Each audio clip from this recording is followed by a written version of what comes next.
اور کسی شخص میں طاقت نہیں کہ اللہ کے حکم کے بغیر مر جائے. اس نے موت کا وقت مقرر کر کے لکھ رکھا ہے، اور جو شخص دنیا میں اپنے اعمال کا بدلہ چاہے اس کو ہم یہیں بدلہ دے دیں گے، اور جو آخرت میں طالب ثواب ہو اس کو وہاں اجر عطا کریں گے، اور ہم شکر گزاروں کو عنقریب بہت اچھا صلہ دیں گے.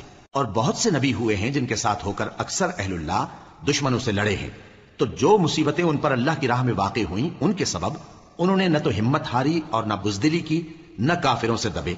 اور اللہ استقلال رکھنے والوں کو دوست رکھتا ہے.